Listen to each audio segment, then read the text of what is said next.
This is tape. This is when we first arrived on scene, and it looked like officers standing on a hill above this earth mover turned tank. Hello, my name is Marvin Heemeyer. Today is, let's see here, April 13th, 2004. We have members of the Grand County SWAT team, the Sheriff's Office SWAT team, standing on top of the Caterpillar, trying to figure out how to get in. My Mars Komatsu, what did I call it? I got a name for it. Oh, my MK tank.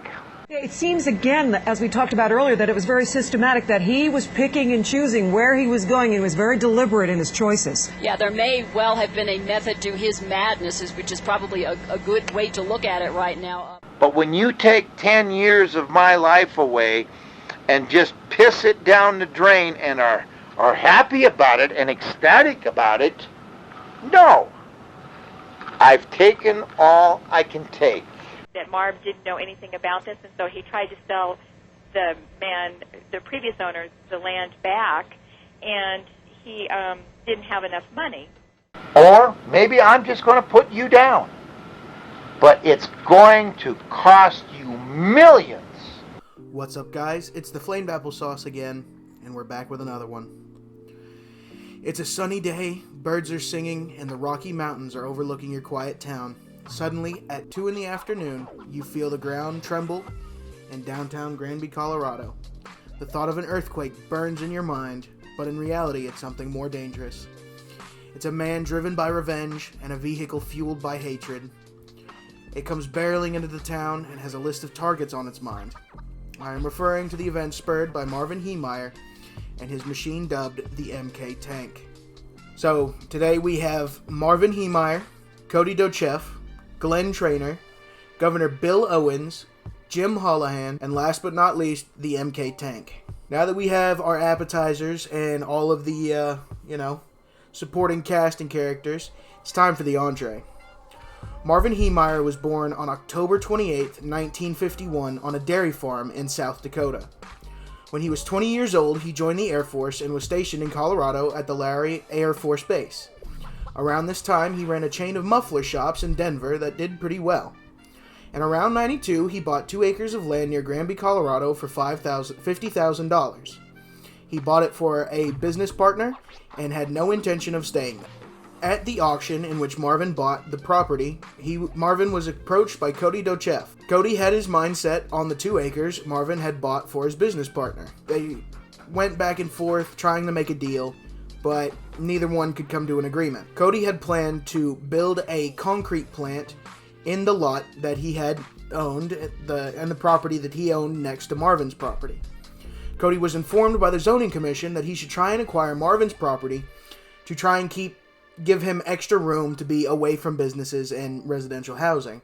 That way, if there was like dust and noise and whatever, it would keep him away from, just the regular people, keep him away from being a nuisance. Anyways, later down the line, Cody made an offer to Marvin for $250,000 for the property, and a verbal agreement was reached.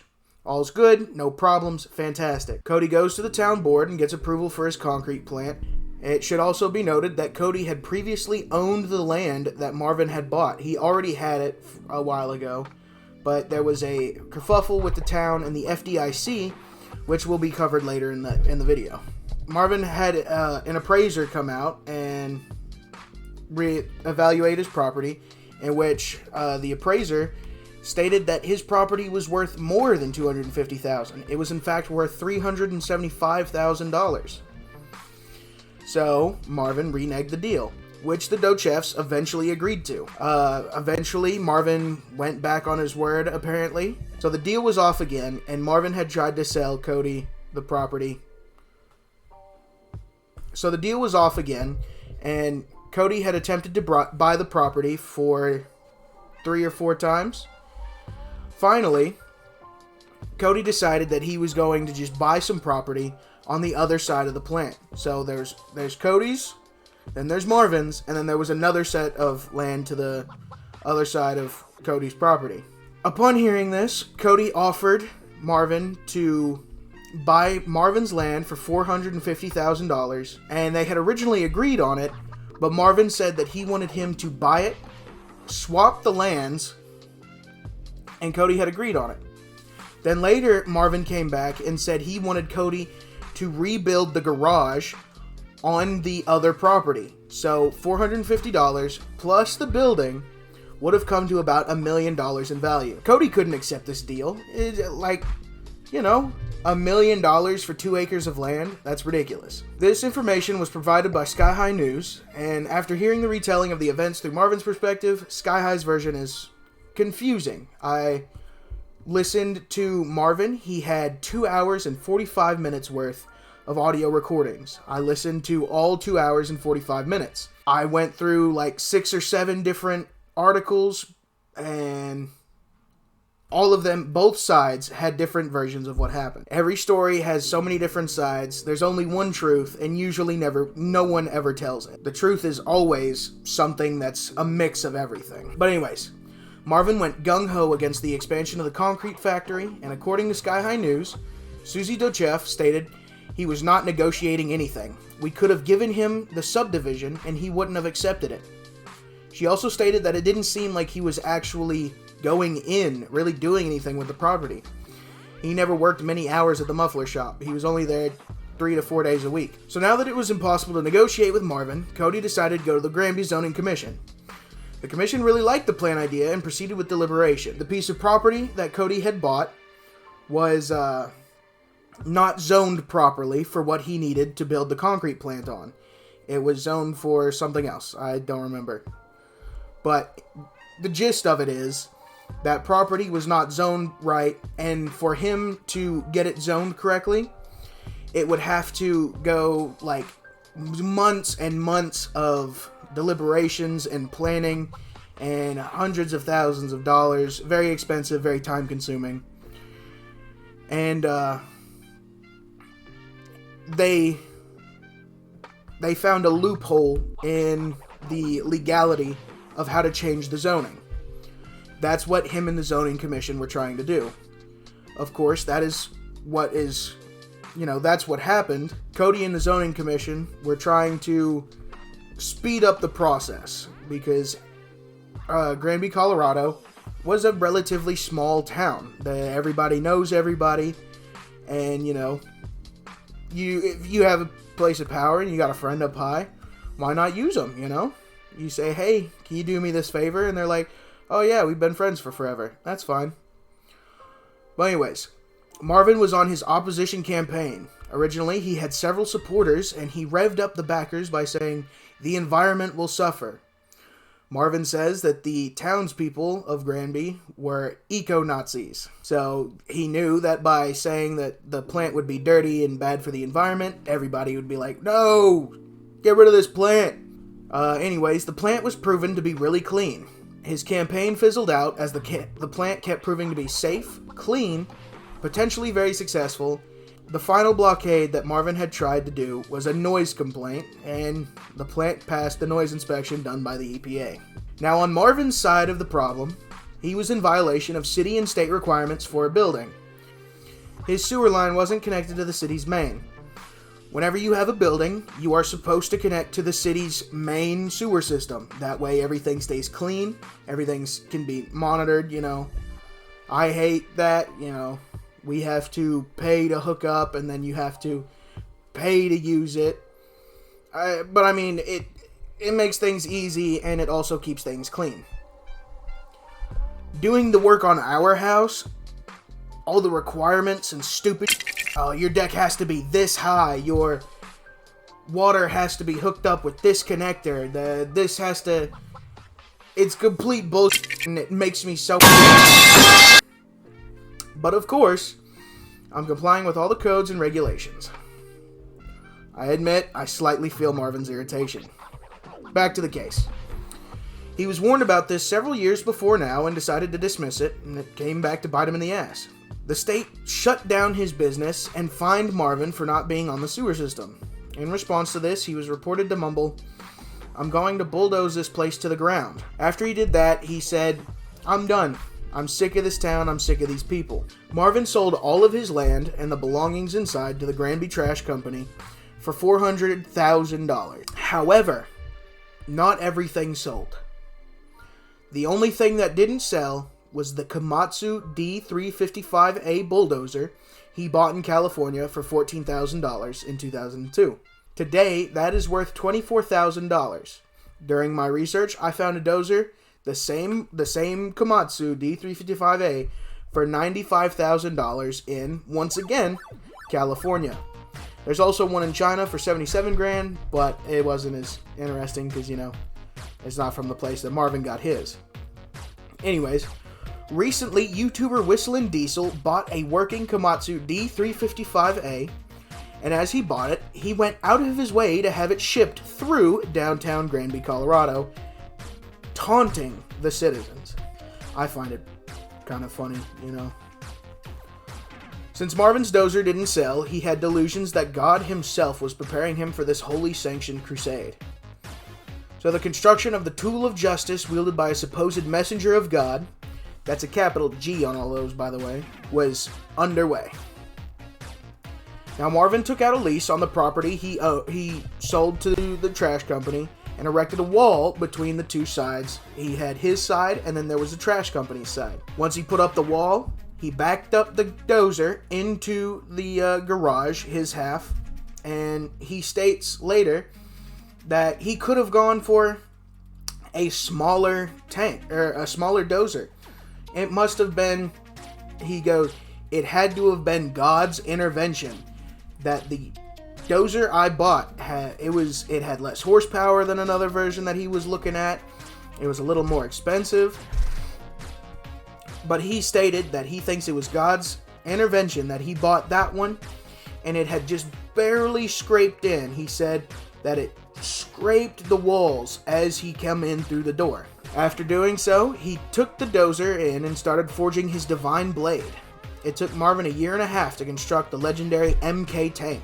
During the assembly of the tank, Marvin would talk to friends and associates about his project, even joking about the destructive rampage he was going to go on with it. So many people had seen the construction of the dozer and nothing came up as odd. An inspector came in to inspect the property and verify yada yada, whatever for the trash company. They asked Marvin about the dozer and he said, "Oh, it's a science project. The professor's not here." And they were like, "Yeah, that's cool." But anyways, the tapes Marvin recorded are 2 hours and 45 minutes long, and it essentially makes my video useless because he does essentially what I'm doing now. Except his is a lot more in depth, but at the same time, it's only his side of the story. We have both. Listening to it was like your grandpa sitting you down and being like, "Hey, we went fishing and we threw some dynamite in the water to catch a bunch of fish." Is that kind of story, which you'll get a taste of his audio recordings. Hey guys, Future Sauce here. As I was listening to the tapes for the last 30 to 45 minutes, he just bitched and whined about everything. These people owed him this, those people owed him that. It's these people's fault that he didn't get what was owed to him. He was owed all this stuff. But clearly he wasn't, because if he was, he would have gotten it. He could have taken his stuff and ran, but he didn't. He chose to stay there. I do feel it's his fault that he lost out on all the money he did. But just needed to throw that in here. We're editing, clearly, obviously. It should come out in about 2 days. I'm here at work. It's my lunch break. I'm trying my off to get this out. I hate not being able to work on it so much. But anyways, keep enjoying the video. Peace. Now, the modified bulldozer was referred to as the MK tank, or Marv's Komatsu tank, in audio recordings, fitted with makeshift armor plating covering the cabin, engine, and parts of the tracks. 3 external explosions and more than 200 rounds of ammunition fired at the bulldozer had no effect on it. For visibility, the bulldozer was fitted with several video cameras, armored with 3-inch Lex shields of bulletproof Lexan. Compressed air nozzles were fitted to blow dust off of the video cameras. Onboard fans and an air conditioner were used to keep him cool while driving. He had made 3 gun ports fitted for a 50 cal, a .308, and a .22 caliber rifle. Everything was covered by a half-inch steel plate. At the time of the demolition, it also contained 3 handguns and enough food and water to last a week. So we've seen the general public and the news outlet side of the story. We know what they think, what they said happened. And now we shift to Marvin's view. As I said earlier, before he went on the rampage, Marvin recorded 2 hours and 45 minutes of info and rantings. I decided it'd be a good idea to listen to it while I worked. I was sitting there stocking shelves, late at night, everybody's asleep, I'm out working, putting shit on the shelves, listening to Marvin go on and on. For the first hour and a half, it was pretty enjoyable. Hour, 2 hours, it was like, okay, this is some really good information. This tells me what he thought of the townspeople. He says, this is what happened. This is who all was involved. And it helped deepen my opinions and insight onto Marv as a person and the events that had transpired. I'm including the audio clips, and these are either highlights of what I've already said or stuff that gives insight to Marvin. So we start off with Marvin introducing himself. Hello, my name is Marvin Heemeyer. Next, we have Marvin's retelling of his first interaction with Dochev. And this guy, come to find out his name was Cody Dochev. He came back there and introduced himself to me about the rudest, most arrogant person. I mean, this guy's just a fucking asshole.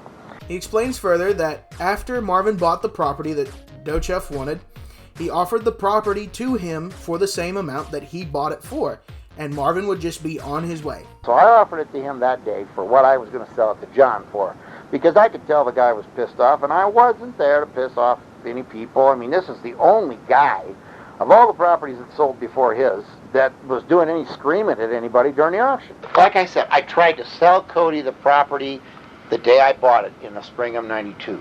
I tried to sell it to him in '97 for $250,000. In '99, I had another appraisal done. Tried to sell it to him then for the appraisal price of $395,000. Wilson endowed it, or Wilson did this again, this reappraisal. He still would not come to me with a counteroffer.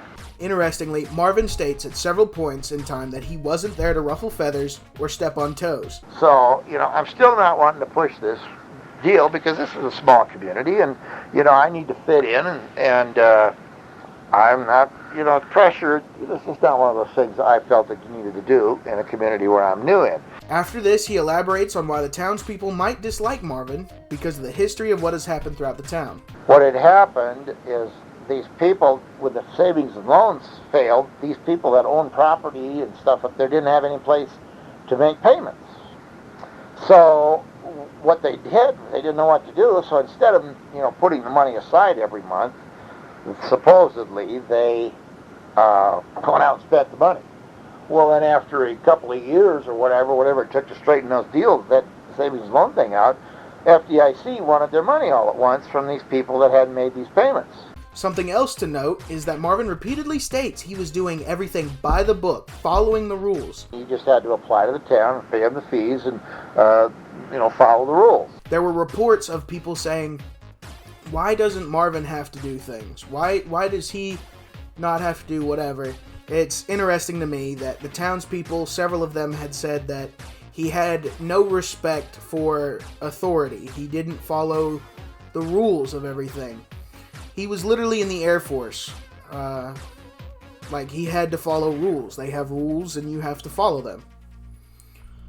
The articles I read made it seem that Marvin intentionally didn't follow them. So earlier in the video, I roughly quoted Susie Dochev and her confusion on only seeing Marvin at the shop a few times during the week. This is why. And life was pretty good. And, I was taking a lot of time off because, you don't have to maintain rentals with boat storage, There wasn't that much muffler business up here. I mean, I was only working 3 days a week in the wintertime there, 5 days a week in the summer, which was typical of any store I ever worked in.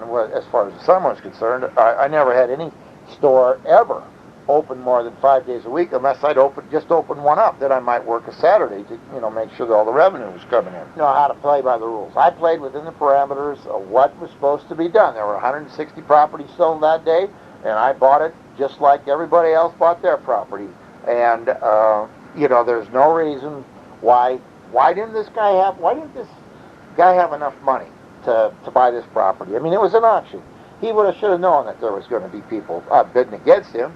So all the other stuff happens, and we land way down the line where Cody is trying to sneak around the rules and get his way, and Marvin explains that Cody's team and town officials have not done proper steps to achieve their goal. He says, well, if this is all the meetings they've had, they have a serious procedural error here. At least that's what he called it later on. He says they've left out at least 2 public hearings. And basically they're trying to short-circuit this whole process to get this approved. Now, Cody already owned 5 acres of property way out of the way from everyone. He could have built his plant there, which would have caused all of these other events to not happen. This Dochev guy owned 5 acres right there by the gravel pit. He could have put it there. Like, I get it. I understand that part of what Marvin's saying. Cody already had the property and the ability to put this concrete plant way out away from everyone. Why didn't he just do that? Why did he have to come into the town and build the concrete plant there? I don't know. Now, one of the sources I used to write this was the Sky High News in Granby, Colorado. Interestingly, the reporter that worked there already had some articles on Marvin. After he blasted some people that I knew here in town, I wrote him a letter and, told him, hey, this is America, leave these people alone, Soon he starts in on town politics and how they operate. This is small-town politics, and what do I know about small-town politics other than they're usually not good? It's tear the other guy down however you can do it, legally, of course. I'm going to take a break here. I guess I'm not going to take a break. And in several points during the research, everything said, why is Marvin different? Why didn't he have to hook up to the city sewage system? He tried. He had to, otherwise he wouldn't have been fined or shut down. Had made a written request that they have water and sewer easements to their motels, to that section of land. They weren't in the town. It was county-owned property. It was county-zoned property, but they wanted the rights to get to the water and sewer. And I told this to Carmody, and Carmody says, well, yeah, he says, they have to give that to you too. And that's why I asked for it. We get a small dive into his opinion on the townspeople here. They bend the law, and they got caught, and that pissed them off, and, so now they really hate me. Well, I'm sorry, it's my future. It's my life. I am an independent business person, and only I am responsible for my future and my income and my livelihood. And I just thought this was kind of funny. I'm going to take a break here. I guess I'm not going to take a break. Now, he might have actually been ordered by God to do these things. Who are we to question? There's nothing that we can do or say that we are not allowed to determine whether or not he was or was not ordained by God. Like, that's just, it's not for us to say. Yeah, he did bad things, but you see some kind of bad things in the Bible all the time. They're like, oh, somebody did this, and God told them to. It's like, well, that's kind of up, maybe. Who are we to say? We're not him. But God built me for this job. He rewarded me for 45, 50 years with the lifestyle that I am so thankful for. But anyways, here's a totally fun and insane bit from Marvin. I says, but listen, maybe it's good that Ron's dead. Because, no, it isn't, he said. And I says, well, about in 1992, your family made some decisions that financially affected my life for the rest of my life. And I can't afford it. And it cost me at least a minimum of $300,000. And I says, you need to pay me. So there are the highlights of his audio tapes that I felt personally were important. I'll have the link in the description to the channel I used for the tapes if you want to listen to them for yourself. Lastly, here's a collection of thoughts that Marvin had while recording. What I own is just going to be a pittance compared to what I'm going to take. And instead of hating their neighbor and keeping your neighbor down, they will love your neighbor. Because the one thing that I have wanted to do is get caught. But when you take 10 years of my life away and just piss it down the drain and are happy about it and ecstatic about it, no. I've taken all I can take. I want to say that I believe that I am a an American patriot, or maybe I'm just going to put you down. But it's going to cost you millions. I don't have time to spend listen to this crap anymore. I guess just my final point is that they, if the sanitation board in 1992 would have stayed out of my business, the Thompsons, whoever it was, Dick Thompson, Ron Thompson, Larry Thompson, Randy Schmuck, Bud Wilson. And I'm not sure who was all involved, but they stuck their dirty, stinking fingers in my business, and they did it with malice. And they shouldn't have. Now, I initially didn't understand why he was upset about the rezoning, and I figured out that by rezoning the property in the way that Cody did, it would be circumventing all the bullshit that Marvin had to go through. Marvin was locked to the rules and regulations and did his best to follow them. As he stated, he was supposed to have the same relief that the motel owner had to get on the sewage system, but it was not offered to him, and it was erased from public information. Cody was just not having to deal with any of that, and he felt it was unfair. So Cody was able to get the land he needed by going around the rules, and Marvin was having all this trouble with his own stuff. I understand now why he was so angry. Anyways, it finally arrives. 2 p.m. Marvin drops the final bits of supplies in his dozer, mails off the tapes he recorded to his brother, and seals up what would eventually be his tomb. His dozer started off of a whopping 49 tons and was now 61 and a half.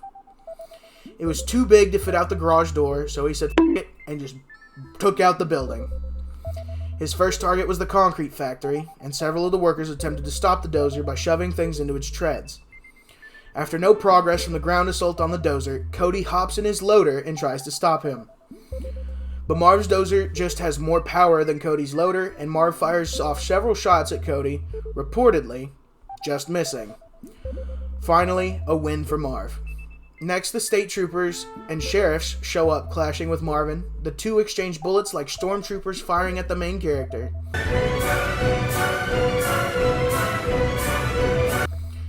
After the witty banter of useless bullets from both sides, Marvin rushes the officer's position, hoping to remove their defensive capabilities. The officers barely escape in time, avoiding being mangled by the mighty behemoth. Marvin must feel he's done enough damage to the plant and heads to his next target, Granby Town Hall. On the way, he encountered quite possibly an almost main character in real life, Under Sheriff Glenn Trainor. He mounts the dozer like Badger on a dragon and attempts several ways of disabling the hungry beast. He tries bullets in any crack and crevice, as well as a flash grenade down the exhaust pipe. However, because this was a holy crusade, it had no effect. After doing his best, Glenn could not detain the man and machine. He continued on the rampage. Rumors of the mayor requesting government intervention, an Apache attack helicopter, as well as handheld anti-tank launchers had surfaced and were ultimately dismissed due only to the fear of collateral damage. The mayor vehemently says that this is not at all what happened, but his assistants and a lot of people in power say, yeah, that deliberation happened. Around this time, Marvin had arrived at the town hall that held the members of local government who had f***ed him over. As he crashes into the building, which had previously been host to a children's story time in the library at the town hall, had just finished evacuating. Roughly an hour of terror has swallowed the town as the town hall turns to rubble. With that building destroyed, it's time for the next one. He closes in on Liberty Savings Bank, specifically a corner office where a woman who worked on the zoning board was assigned. The woman's office was destroyed. Once again, we're to the next one. The local newspaper offices of Sky High News were unprepared for Marvin's assault and subsequently fell. Maybe if the building had more time to train, it could have taken the dozer. On the way there, Marvin decided to do some landscaping. He took out trees, light poles, traffic lights, just the usual landscaping you do. Now the Thompson family owned an excavation company, as well, and the late father, Dick Thompson, was the presiding mayor at the time of the dispute hearings. So while Cody was trying to go around the rules and Marvin was having trouble with his, Marvin recalls that he had heard rumors that the concrete plant was going to happen. Like, he was already told it could happen, and the mayor and all the people on the zoning board, they all were in on it. Unluckily for the family, Marvin had a vendetta. He went through the family's garage, excavation offices, and some buildings that they were renting out to a local power company. As he was destroying everything of this family's, a blasphemous scrapper was sent to stop our fearless crusader. But once again, the true and just messenger was unfazed by the silly machine. Marvin 2, unnamed side character Machine 0. Marvin is now barreling towards a local propane yard. He fires 15 shots at the tanks with no avail. The police, knowing that if he hit any of the tanks it would be disastrous, evacuated everyone in a 1,000-yard radius. Once again, Marv misses every single shot. He turned his attention to the Transformers, trying for the same goal. Not a single one. They say third time's the charm, so they sent another scrapper to rock. Marvin 3, defense excavators, still 0. The police had fired around 200 rounds of ammunition at Marvin and the killdozer, and he had already destroyed 12 buildings. He finally approaches the Gamble's store.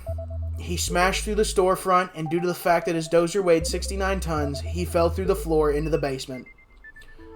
Because of this, the dozer's radiator was punctured, and the engine was leaking. In this final moment of resistance, as the dozer thrashed around, its radiator boiling over with rage, an engine screaming oil from every opening, Marvin realized his rampage was over, and he drew his .357 caliber handgun, and a single shot whispered out from inside the cab, letting everyone know the ordeal was over 2 hours and 7 minutes from the start.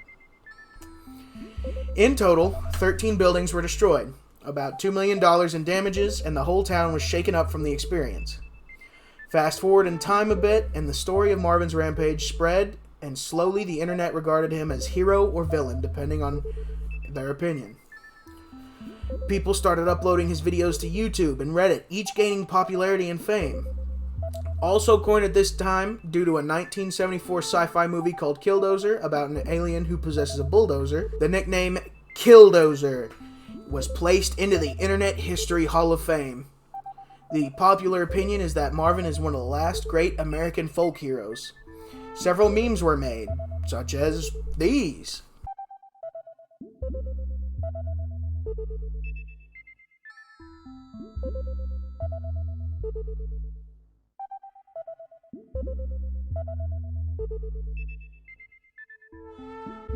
And finally, a documentary was made for it, as well as a few essays like mine. Now, the events of June 4th are regarded with either terror or reverence. Marvin Heemeyer was a disagreeable fella. He had odd views on certain people and subjects, and he had questionable actions. However, some would argue his actions were warranted. I personally believe that his actions, while destructive, were warranted. I am partial to Marvin's version of the story. He has several names, dates, and it is a first-hand account. It tells us exactly what he was thinking and who did what, allegedly. As I said, there's always multiple sides to a story, and the truth is rarely ever, what someone says. It could be possible that the conspiracy he believes the town had against him was all in his head. Then again, he was an outsider. I know what it's like to be an outsider in a small town. You come in, maybe you disrupt something, and then you're disliked for the rest of your existence there. But all things considered, I feel Marvin's actions were the right thing. He states that the only way things will change is if someone does something drastic. With the current state of America and our politics, several people are being shoved to the bottom, while those on top keep thriving. Unrest is brewing everywhere, and hopefully soon, someone will make a change. I need to preface to the ABC squads, I am not inciting anything, or doing a call to action. I just want change to happen, like Marvin did. I feel his actions are inspiring. He was one man against the government that tried to put him down. Without people with Marvin's determinations and defiance in the face of tyranny, we would not have the country we live in. The Founding Fathers I feel that he had the same kind of oomph and chutzpah that they did. Marvin didn't seem to be a super upstanding guy, but his actions were warranted. Even though he was loaded with guns and left behind rubble, he didn't injure a single person. Anyone who was not on his list wasn't in too much danger, showing that he knew who his enemy was and took action. And with that, I close. My mom has been waiting for this one for a while, and I've had a long time to do research and write the script, and I'm sorry for the wait. Exciting news, we own our own house. I moved in and we paid it off. It's amazing. I feel pretty cool, you know. How many 20-year-olds get to say that they bought their own house of their, own hard work? I can. And that's why this video took so long, because between work, moving, everything, it's very hard to find the time in between to record. But this one felt like it was important to get out, and I really wanted to do it justice. I've recorded this several times. Makes me very sad. But I wanted to make sure it was just right as I did it, and it feels proper this time. So anyway, I would like to thank you all for joining. Once again, you guys are incredible. Thank you for watching. If you like this video, please like. If you liked it even more, subscribe. Show me to a friend. Do whatever. Share on whatever platform you want. It's fine with me. With that, I will see you in the next one. Peace and chicken grease.